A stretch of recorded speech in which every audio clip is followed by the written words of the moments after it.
Hello friends, welcome to my channel. तो friends, आज मैं बताऊंगी आपको बॉश वॉशिंग मशीन से रिलेटेड अगर आपकी कोई प्रॉब्लम्स है, जैसे बहुत लोगों ने मुझे कमेंट भी किया था, तो उस पर मुझे लगा कि एक वीडियो मुझे बना के आप अपलोड करना चाहिए, तो इसीलिए आज मैं ये वीडियो बना रही हूँ। अगर आपके भी क्वेश्चंस कुछ मन में है तो आप तुरंत करिए, मैं अभी तुरंत देख के उसका जवाब दे दूंगी। तो चलिए फ्रेंड्स, शुरू करते हैं। तो सबसे पहले मैं आपको बता देती हूँ, जो मेरा वॉशिंग मशीन है वो 8 kg वॉशिंग मशीन है। इन्वर्टर एक्सप्रेस वॉश है, fully automatic, front load, with in inbuilt heater. तो ये मेरा जो वॉशिंग मशीन है उसके बारे में मैंने बता दिया है। इसका मॉडल नंबर भी मैं आपको बता देती हूँ, WAT 2446331N। तो इसका जो मैक्सिमम प्राइस था जब हम लोग परचेज कर रहे थे, तो उस समय था 38,450। मिनिमम प्राइस था 30,000, और उसके बाद हमें ICICI क्रेडिट कार्ड का ऑफर लगाने के बाद हमें ये 28,000 का पड़ा था। और इस पे हमें 2 साल की वारंटी मिली है, 12 साल की वारंटी हमें मोटर्स पे मिली है, और कुछ उसके पार्ट्स हैं तो उस पर हमें वारंटी नहीं मिलती है। जैसे अंदर साइड आपने देखा होगा रिंग होता है, तो उस पर हमें वारंटी नहीं मिलती है। जो उसके डोर पे जो ग्लास होता है, अगर वो ब्रेक हो जाए, क्रैक हो जाए, तो स्क्रैचेस आ जाए, तो हमें उस पर वारंटी नहीं मिलती है। RPM है मेरे वॉशिंग मशीन का 1200। ठीक है, इसमें मुझे मिला है नंबर ऑफ वॉश 15, और ये 8 kg का है। तो चलिए फ्रेंड्स, ये मैंने अपनी बॉश वॉशिंग मशीन के बारे में कुछ इन्फॉर्मेशन दे दी है। तो अब मैं कुछ क्वेश्चंस हैं उसके जवाब आपको दे देती हूँ। तो एक ने पूछा था मुझसे कि times getting increase automatically bye 2.5 minute when washing machine below 20 minute range. तो फ्रेंड्स, मैं आपको ये बता दूं कि टाइम थोड़ा बहुत इंक्रीज होता है, वो हर वॉश में होता है। सपोज कि आपने मिक्स लोड लगाया है, और मिक्स लोड में 45 मिनट्स का टाइम अगर वॉशिंग मशीन अगर ले रहा है, तो जब वो वॉश करेगा, रिंच करेगा, स्पिन करेगा, तो उसमें 5 मिनट, 2 मिनट, 3 मिनट का वो टाइम ऑटोमेटिक इंक्रीज कर लेता है। तो उसके लिए हमें घबराना नहीं है कि क्यों टाइम इंक्रीज हुआ है। वो मशीन को लग रहा है कि अगर मुझे स्पिन में थोड़ा ज़्यादा टाइम देना है कपड़ों के अकॉर्डिंग, या इतने में फंक्शन कंप्लीट नहीं हुआ है, तो वो इंक्रीज कर लेता है। तो इसमें हमें घबराने वाली कोई बात नहीं है। और टाइम से रिलेटेड मैं आपको एक बात और बता दूं, जो मुझे पर्सनली फील हुआ है। तो मुझे तो ये लगता है सिंपल, कि जब हम लोग स्टार्ट मशीन करते हैं, जब वॉश के लिए हम लोग स्टार्ट क्लिक करने जाते हैं, तो उससे पहले जो भी टाइम दिखाता है 45 मिनट, जैसे मिक्स लोड के लिए दिखाता है, तो मुझे तो यही लगता है कि जो वो टाइम लिखा रहता है वो सिर्फ वॉश का लिखा रहता है। रिंज और स्पिन का अलग टाइम होता है, जिसकी वजह से वो बाद में खुद से ही इंक्रीज करता है। तो इसके लिए आपको घबराना बिल्कुल नहीं है कि टाइम क्यों इंक्रीज हो रहा है। ठीक है, इंक्रीज हो रहा है तो आपके कपड़े तो अच्छे से धुल रहे हैं, तो उसमें घबराने वाली कोई बात नहीं है। तो चलिए नेक्स्ट क्वेश्चन देख लेते हैं। एक ने पूछा था मुझे कि इस 7 kg is enough for 4 members. तो मैं आपको एक बात बता दूं कि 4 मेंबर्स, 5 मेंबर्स, 6 मेंबर्स पे डिपेंड नहीं करता है। वॉशिंग मशीन जब भी लेना है तो वो डिपेंड करता है कि आपकी फैमिली न्यूक्लियर है कि ज्वाइंट फैमिली है। अगर ज्वाइंट फैमिली है तब तो आपको 8 से 10 kg, 10 kg से बल्कि ऊपर भी अगर आपको मिल रहा है तो आपको लेना चाहिए। लेकिन अगर आपकी न्यूक्लियर फैमिली है तो आप डेली डेली तो कपड़े धोएंगे नहीं। अगर ज़्यादा मतलब बच्चे बच्चे भी हैं, तो आप एक दो स्लॉट में भी तो कपड़े धो सकते हैं। तो अगर आपकी 5 to 6 मेंबर्स है तो आप 8 kg तक जाइए। लेकिन अगर 4 मेंबर्स तक है तो आप 8 kg, अगर ब्लैंकेट वॉश करना है तो आप 8 kg तक ले सकते हैं। अदरवाइज आपका 6 kg तक भी काफ़ी है। और दूसरी बात, अगर आप वॉशिंग मशीन ले रहे हैं और अगर आपकी ज्वाइंट फैमिली है, तो एक के तो हाथ में मशीन रहेगी नहीं, जिसका भी कपड़ा रहेगा वो डाल के अपना वॉश करेगा ही। तो आप वारंटी देख के मशीन खरीदें, क्योंकि फैमिली में एक के ही हाथ में वॉशिंग मशीन रहती है, तो हमें पता रहता है कि हमें कैसे यूज़ करना है, हम केयरफुली यूज़ भी करते हैं। लेकिन जॉइंट फैमिली में आप किसी को भी रोक नहीं सकते हैं, वो कैसे यूज़ कर रहा है आप बोल भी नहीं सकते हैं। तो आप वारंटी देख के ज़्यादा वारंटी वाली मशीन, वॉशिंग मशीन्स को ही परचेज करें, जिससे कि अगर 2 साल 3 साल बाद भी अगर कोई चीज़ बिगड़ती है तो आप उसे ईजिली रिकवर कर सकते हैं। तो चलिए फिर नेक्स्ट क्वेश्चन देखते हैं। एक ने पूछा था कि for how much you got this machine. तो मैं इसका पहले जवाब दे चुकी हूँ कि हमें 28,000 का ये मशीन पड़ा था after applying ICICI credit card.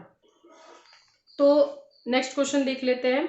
फिर एक ने पूछा था कि इसमें क्या साउंड की प्रॉब्लम आती है, तो साउंड की प्रॉब्लम वॉश में नहीं आती है, रिंस में नहीं आती है, और स्पिन में थोड़ी बहुत साउंड होती है लेकिन वो कोई प्रॉब्लम नहीं है। स्पिन में जब मशीन बहुत ज़ोर से जब घुमाती है कपड़ों को तो उसमें थोड़ी बहुत तो आवाज़ आना ऑब्वियस है, तो उसमें भी टेंशन नहीं लेना है। हाँ, साउंड एक बात और साउंड तब आती है जब आप कपड़े कम डालते हैं। जैसे मेरा 8 केजी का वॉशिंग मशीन है और मैं उसके ड्रम के हाफ लेवल से थोड़े कम कपड़े डालूंगी, तो जब कम कपड़े रहेंगे तो वो ऊपर से जब गिरेगा तो आवाज़ तो आएगा ही, है ना।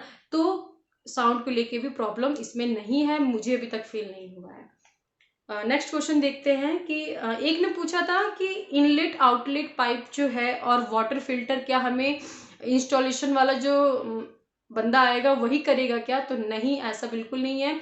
जो भी ड्रिलिंग का काम है आपको करना क्या है कि आप मशीन लेके आ गए, डिलीवरी बॉय ने आपको ओपन करके दिखा दिया कि देखिए कहीं टूटा उटा नहीं है, उसको ऊपर रिस्पॉन्सिबिलिटी रहती है कि इतना महंगा सामान वो डिलीवर कर रहा है, तो वो खुद से ही ओपन कर देगा और उसके बाद आपको मशीन को एज इट इज़ वैसे ही रख देना है।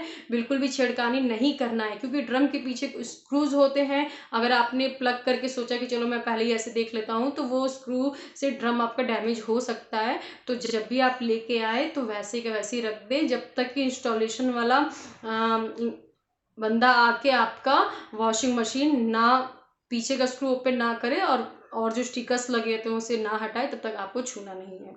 हाँ, उससे पहले आपको ये काम जरूर करना है कि इनलेट के लिए टैप का अरेंजमेंट आपको करना है, आउटलेट के लिए पानी कहाँ निकलेगा कहाँ से गिरेगा उसका अरेंजमेंट आपको करना है, कहीं ड्रिलिंग करके आपको पाइप निकालना है तो वो काम आपका है।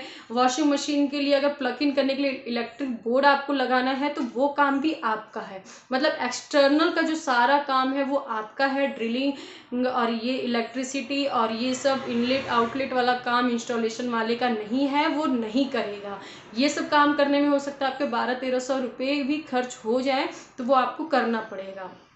इंस्टॉलेशन वाले का काम बस ये है कि वो आएगा, इनलेट वाला जो टैप आपने अरेंज किया हुआ है उससे पाइप जो वॉशिंग मशीन का है उससे बस उसको कनेक्ट कर देगा, आउटलेट वाला पाइप भी जहाँ लगाना है वहाँ पे वो लगा देगा। वाटर फिल्टर मिला है इस वॉशिंग मशीन के साथ तो वो उसे कनेक्ट कर देगा और मशीन के बारे में सब बताएगा कि इसमें हमें कैसे यूज़ करना है कैसे नहीं करना है, कैसे हमें इसकी केयर करनी है, इसके सारे फंक्शंस के बारे में वो बताएगा। और अगर आपने पहले से कपड़े वपड़े थोड़े से रखे होंगे तो वो भी उसे डाल के उसमें वॉश करके दिखाएगा कि हमें ऐसे ऐसे वॉश करना है। तो बस इतना ही काम इंस्टॉलेशन बॉय का है, इसके अलावा जो भी काम है वो आपका है।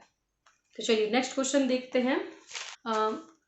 एक ने पूछा है कि can we wash blanket in 8 kg machine, तो हाँ, आप धो सकते हैं ब्लैंकेट को, लेकिन वो आपका ब्लैंकेट मिल्ड डबल ब्लैंकेट होना चाहिए। और 8 kg का वॉशिंग मशीन है तो आप इसमें 5 kg तक ब्लैंकेट यूज़ कर सकते हैं वेट में, क्योंकि इस वॉशिंग मशीन में ड्राई क्लोथ्स का वेट ये लेता है। तो आप अपना ब्लैंकेट का देख लीजिए कि आपने जब परचेज किया था तो कितना केजी इसका वेट था। तो आप 8 kg वॉशिंग मशीन में आप 5 kg तक के ब्लैंकेट्स को वॉश कर सकते हैं।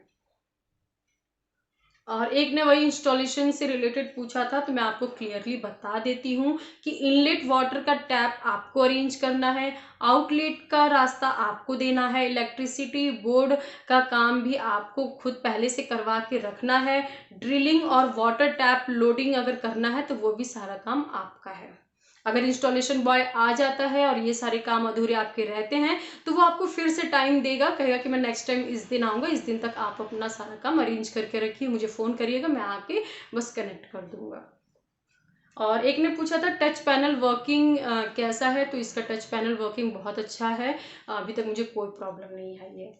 और एक ने मुझे कमेंट किया था कि जो इसके अंदर डिटर्जेंट है वो अच्छे से नहीं ये साफ़ कर रहा है, मुझे दिक्कत आ रही है। तो मैं आपको ये बता दूं कि इस वॉशिंग मशीन में पानी कंजप्शन बहुत कम है, ये पानी बहुत कम लेके कपड़ों को वॉश करता है। तो जब पानी कम ले रहा है तो आपको भी डिटर्जेंट कम डालना है, क्योंकि इसमें तो खुद ही गर्म पानी में कपड़े धो रहा है तो कपड़े तो आधे ऐसे ही साफ हो जाएंगे। बस आपको बहुत ही कम डिटर्जेंट यूज़ करना है। क्वेश्चन है कि मिक्स लोड में कपड़े अच्छे से नहीं धुलते हैं, क्या आप मुझे बता सकते हैं? तो मैं आपको ये बता दूं कि मिक्स लोड में क्या होता है कि हम हर तरह के कपड़े डाल देते हैं, मिक्स लोड ऑन कर देते हैं, तो ये सही बात है, मेरे साथ भी हुआ है। मिक्स लोड में कपड़े उतने अच्छे नहीं धुलते हैं, लेकिन हाँ, अगर वही काम आप कॉटन 60 में करें तो कपड़े बहुत अच्छे धुलेंगे, क्योंकि कॉटन सेक्शन में कपड़ों को थोड़ा गर्म पानी में और ज़्यादा वो धोता है। तो अगर आपके साथ ये शिकायत है तो आप उसका यूज़ कर सकते हैं। मिक्स लोड में हल्के फुल्के कपड़े हैं तो वो डाल के आप वॉश कर सकते हैं। तो फ्रेंड्स, आज मैंने आपके सारे सवालों के जवाब दे दिए हैं। फिर भी कोई क्वेश्चन आपको लगता है कि आपके मन में है और मैंने उसका आपको जवाब नहीं दिया है तो आप मुझे कमेंट करके पूछ सकते हैं। मैं नेक्स्ट वीडियो जब भी बनाऊंगी तो आपका भी क्वेश्चन उसमें ज़रूर इंक्लूड करूंगी। और आपके घर में भी अगर वॉशिंग मशीन है तो आप मेरे को ज़रूर सब्सक्राइब करिए, क्योंकि मैं हर इशू पे हर वॉशिंग मशीन से रिलेटेड बहुत सारे वीडियोज़ मैंने बनाए भी हुए हैं और मैं आगे भी बनाती ही रहूँगी। तो हो सकता है कोई वीडियो आपके काम आ जाए। तो मिलते हैं फिर नेक्स्ट वीडियो में, तब तक के लिए टेक केयर एंड बाय।